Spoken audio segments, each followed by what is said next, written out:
Well, last week, Margie did that burning bowl ceremony where we released the things that were no longer serving us and were perhaps standing in the way of our growth.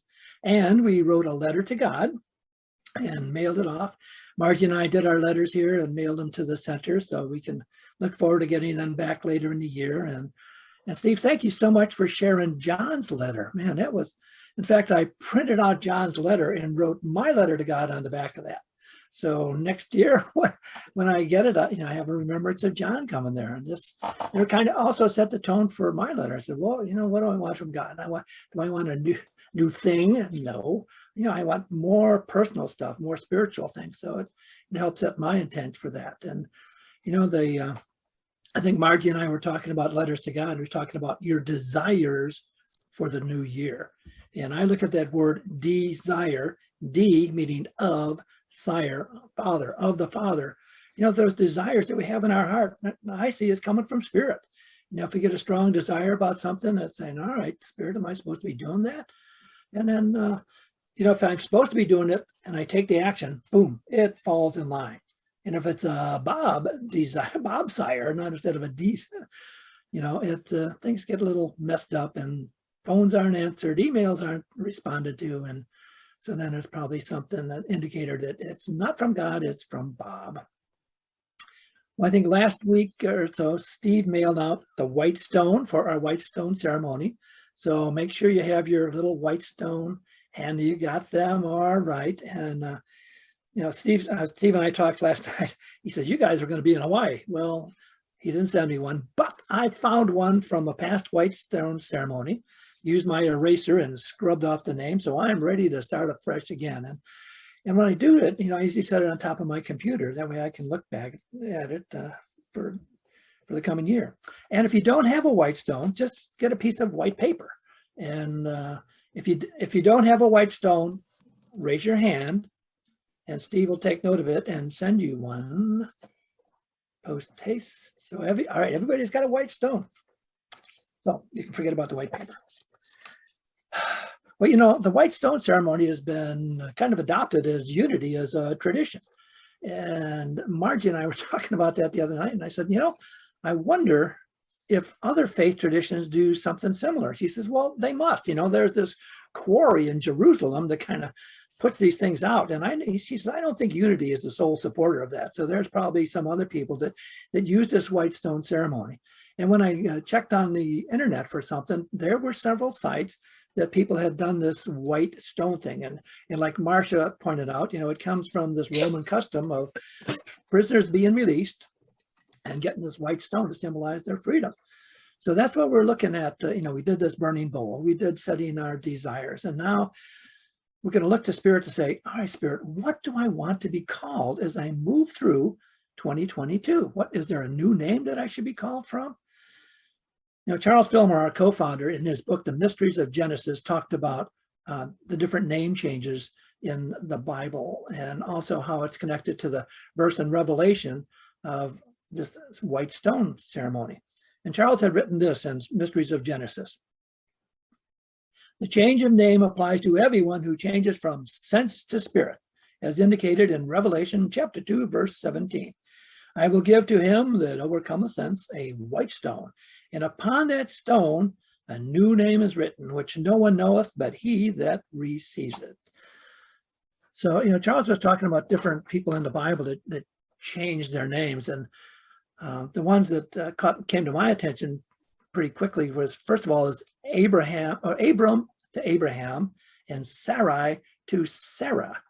So you remember Abraham, he's the basis of three main faith traditions, the Abrahamic faith: Judaism, Christianity, and Islam. He's mentioned in all those spiritual texts.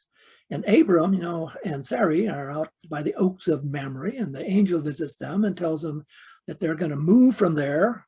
They don't tell them where, and that Sarai is going to inherit a child. Of course, she's up in her 90s. She laughs, and the angels laughed.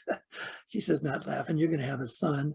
And then they told them that their names are going to be changed. So Abram goes to Abraham, meaning exalted father, to father of a multitude. And Sarai goes to Sarah, meaning from princess to my princess, that, Sarah is going to be the matriarch of the faith tradition. Another one was Jacob, where Jacob wrestles with an angel that night, and his name says that it's going to change from Jacob to Israel. And it means from going from one who deceives, which is what Jacob was. He was the deceiver. He deceived his brother Esau out of the birthright and getting it from his father, to one who strives with God. So from Jacob to Israel, and the nation of Israel picked up the name from that, striving. Saul in the New Testament. Now, Saul actually was known by two names. And one of the verses says Saul, also known as Paul. Well, Saul was his Hebrew name, and Paul was his Roman name. And as Paul, got knocked off his horse on the Damascus road, and he starts spreading Christianity, to the Gentiles, he decided to use his Roman name, Paul, to help him get the message spread better. And also, when he was taken by King Agrippa, he appealed to Caesar because he had this Roman citizenship. And Agrippa says, you appeal to Caesar you're going to go. So he had that shift of names from Saul to Paul. And Peter, after Peter recognized that Jesus was the Messiah, the Christ, Jesus tells him, your name's no longer going to be Simon, but Peter. And Simon, I've heard it meant Simon was like pebble, and Peter is rock. It goes from a small pebble to a big rock. So we had those examples of name changes, and it's related to some type of spiritual change that these people were going through, where they were moving on to bigger and better things. Well, what's in a name? Name gives identity. Gives identity to persons, places, and things. Like Bob Brach. And out of curiosity, I wondered, what does Robert mean? And, thank God for our technology. If you want to know something, Google it. My goodness. Well, I found out that Robert comes from an old Germanic name as a combination that means bright, shining. And it was introduced to England by the invasions by the Normans and brought over there. So, and also it's a pretty popular name. There's one time I was in Chicago. There's a group of 18 guys. We're all about the same age. 18 guys, 13 Bobs, So I guess it was a big name in the Midwest there. And I guess at one time, in was it 1953, 86,000 some babies were named Robert. But by 2000, only 4,000. So it fell out of names. But so, if you're wondering about what your name is, you can Google it, and they'll get the etymology and how it grew and whatever. And, it's persons, places, and things. I got Bob Brach. I've got City of Napa. You got the Unity Spiritual Center in Napa Valley. So it gives a distinctive name to these people, places, and things. And it also gives personality. One time, my former mother-in-law asked me if I would reschool this horse that she had on her property. She had two of them. And the one that she asked me to reschool, her name was Mariah. And it's, they call the wind Mariah. Well, that name fit this horse. And after a couple months, I finally gave it back to her. I said, put her back out in the pasture. Don't let anybody else ride it. And she had another horse, Apollo. I said, give me Apollo. I'll try that. Within a month, I was taking Apollo to a training level dressage show. So whatever happened with Mariah, but her name sure fitted because she was like the wind. And we had worked together for a while, then off she's doing something else. So, our dog Duchess had a name, our cat Dumbledore had a name, and even our vehicles have names. My Subaru, I call her Sofia, the goddess of wisdom, because this car's got more bells and whistles. I can be sitting at a stoplight and all of a sudden the dash will flash. The vehicle in front of you is moved. Like, wake up, Bob, get moving. And our Prius, we call her Phoenix, because she kind of rose out of the ashes of after somebody had crashed into Margie's other Prius, and we had to get another one. So we have Sofia and Phoenix sitting in my garage that I'm looking out at. So names can give, and also, name gives connections. When we name something like our car, our dogs, our cats, our pets, whatever, we make that connection to it because we have given it that name. So names can give personality, identity, and connection. You know, it's interesting. I was in my readings of the Unity books, this particularly Story of Unity, I came across a situation where Charles and Myrtle, you know, Charles has got this idea about the importance of names in Unity. Well, their son, Royal Fillmore, was born in July of 1889. And that was just about the time that the Fillmores were starting to develop this thing called Unity. They were doing all their studies and whatever. And in 1990, they traveled to Chicago to study with Emma Curtis Hopkins. And when they came back, they were talking at this big dinner party about what they had done. And then they realized that their son, from his birth until this time, so it could have been a period of 12 to 15 months, all they called him was baby. And I kind of thought that was unique. You know, here they are thinking about the importance of names, yet their latest son, they didn't give a name. But their first two, Lowell and Rickert, you know, they gave names right away. And they named him after the Transcendentalists. So here it is, you know, Charles with this idea of importance of names. You know, they had baby until somebody was saying, hey, you know, this child needs a name. And of course, 1889, they probably didn't have to have recorded in a hospital. He might have even been born at home. So there's no birth certificate they have to put in there. But anyway, and John Royal was the youngest of the boys, and he ended up passing away in his mid-30s. And I was thinking, wow, here they had this ministry founded on health and healing, yet their youngest son was dying. He was way overweight, and he had high blood pressure and arteriosclerosis, and he traveled on his own to a sanitarium in St. Joseph, Michigan. And after about 3 weeks there, unexpectedly, he passed away. So I'm sure that was probably a blow to Charles and Myrtle. You know, here they got this ministry on health and healing, yet their youngest son ended up passing away. Well, the White Stone Ceremony. I still remember my first Unity White Stone Ceremony. I think it was at the Unity Church in Modesto, and our home church minister, Larry Schellink, had led us through this. And, you know, I was into the silence, and I got this name that was given to me. And it was, I wrote it out on the thing, and it was N-E-E-H-U-M,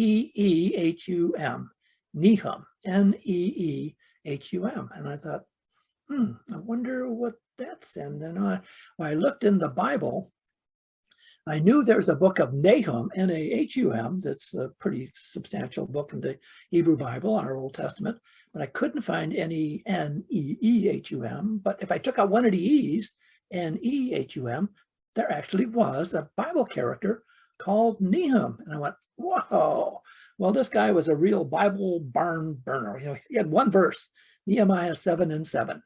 And him and 11 other guys traveled back. And the leader of the thing was Zerubbabel, fun name to say, Zerubbabel. And they traveled back to Jerusalem to rebuild the walls of Jerusalem. And that was just about the time that I was starting to be heading back to Unity Village for ministerial school. And I was thinking, wow, and at that time, there's some interesting things going on at Unity Village. You know, somehow the bridge of faith collapsed, that's a symbolic, metaphoric, metaphysical thing, the bridge of faith collapsing. And I was thinking, all right, here I am, I'm going back to ministerial school to Unity Village and maybe help build these rebuild the walls of Jerusalem, that our art center. Wow, isn't that significant? So, you know, if you have things, a name like that, you know, we have these wonderful tools in Unity. If it's a Bible name that comes to you, our Metaphysical Bible Dictionary and the Revealing Word, that you can look up the names of these proper names in the Bible and the Metaphysical Bible Dictionary. Or if it's a name like rock or something, you can look it up in the Revealing Word. Now, if you don't have those on your shelves, don't worry. Get on truthunity.net, truthunity, one word, .net. And those things are available online. You don't even have to buy them. You can search on them, and you know, you could search up Nehum. And I remember when I looked it up, it was the name itself, Nehum, means consolation, comfort, or compassion, which is, wow, just what I need.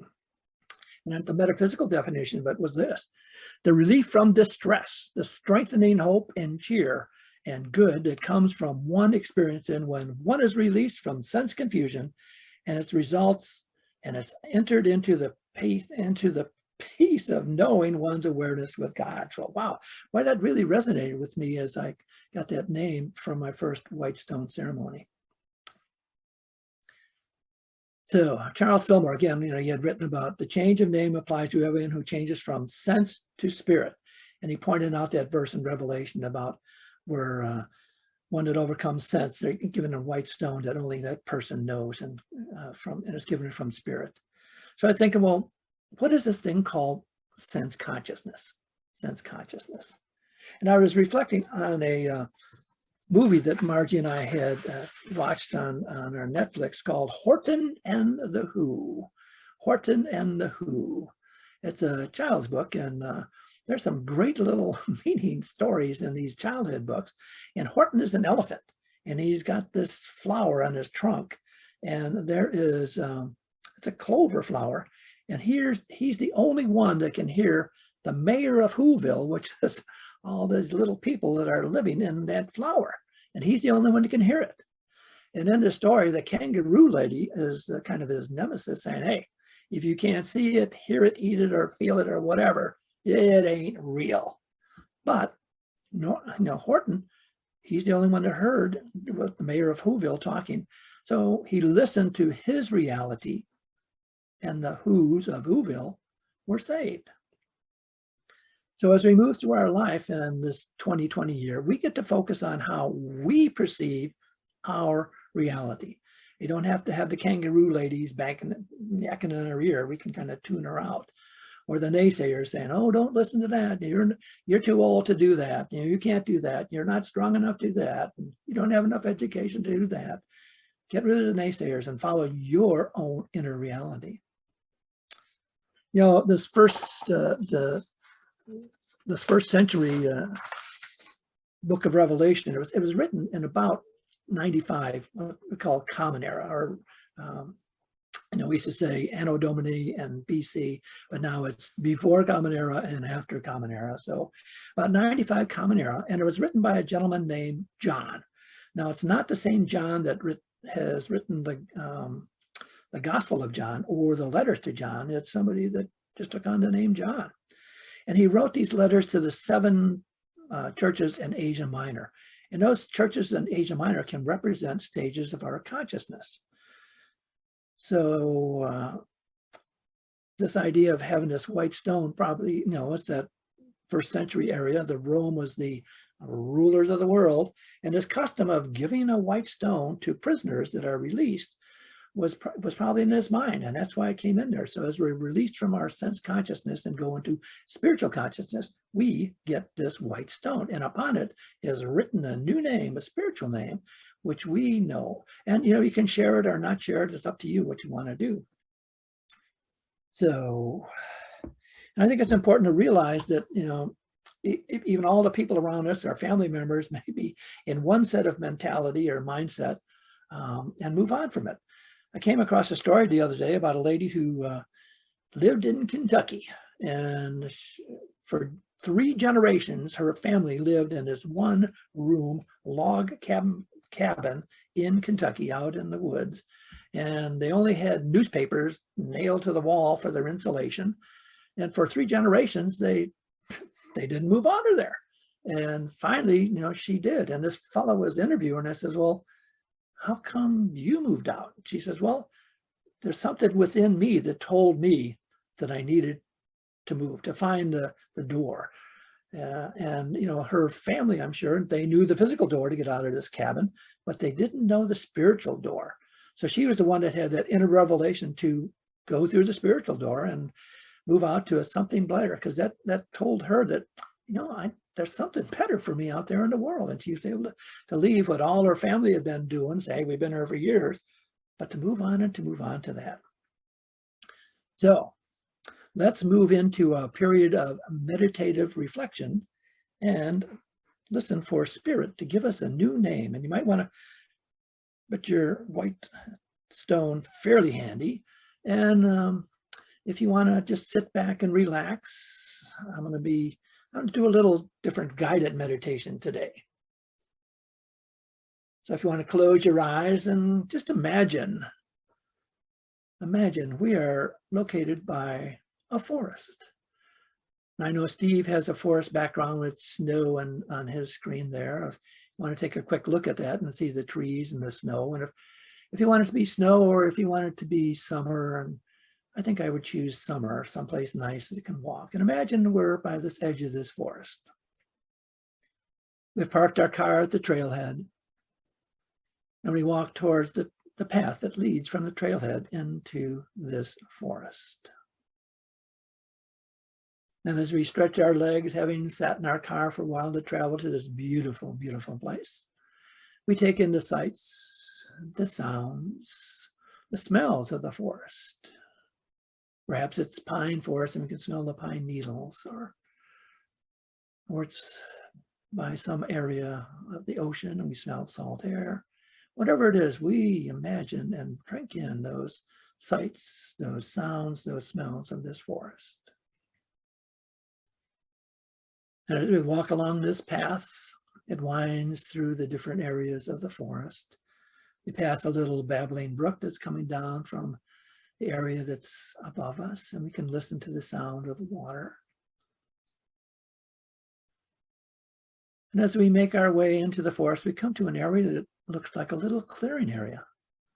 And the trees were cut down there, and there's little tree stumps sitting around, and it almost like a little circle. But we are the only ones here.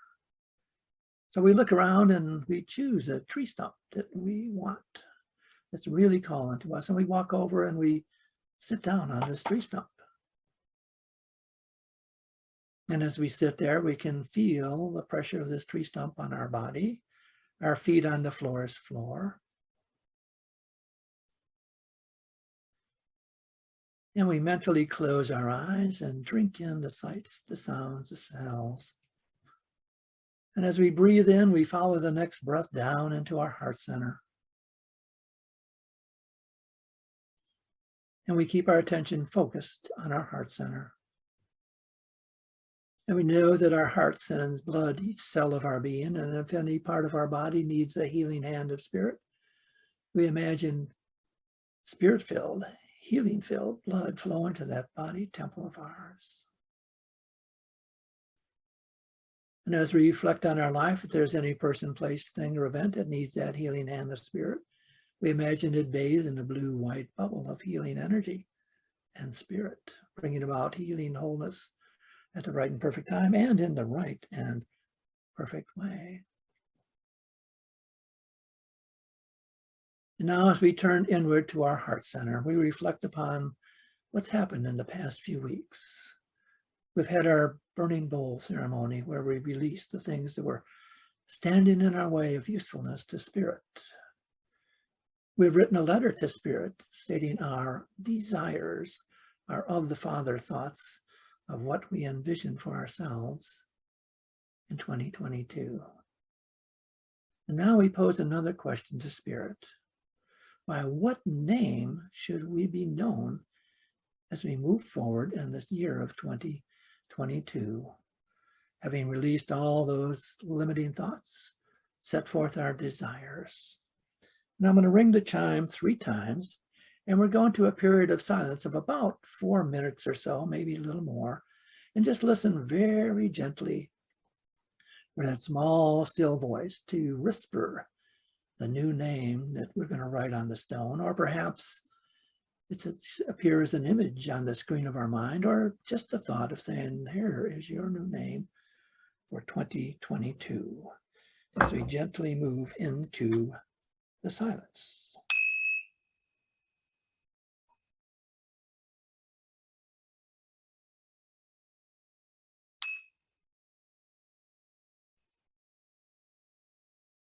And we're grateful for whatever way Spirit spoke to us about a new name that's going to move us forward in 2022. So we mentally see ourselves standing up from the tree stump, looking around at this beautiful little clearing area, and we're grateful for whoever created this little clearing area with the tree stumps and whoever cleared the trail for us to walk up here. And we begin walking back down the trail, And we notice that it's a lot easier going back downhill than it was uphill. And that little brook that was on the side of our trail coming up is now on the opposite side of our body, and we can hear the gentle babbling of the water as we move down towards the trailhead area. And we see our vehicle there waiting for us. And we get by the vehicle and we open the door and we sit within our vehicle and we give thanks for the vehicle that got us here in this wonderful forest place that we can revisit anytime in our mind's eye because we have created it. And now we're going to conclude with singing our song of Alleluia as Lon unmutes. And we sing Alleluia. Alleluia. Alleluia. Alleluia. Alleluia. Alleluia. Alleluia. Alleluia. And now if we choose, we can write our name on that white stone or just set it aside and reflect on it later after the service and write it as best we can on our stone. So thank you for being a part of it.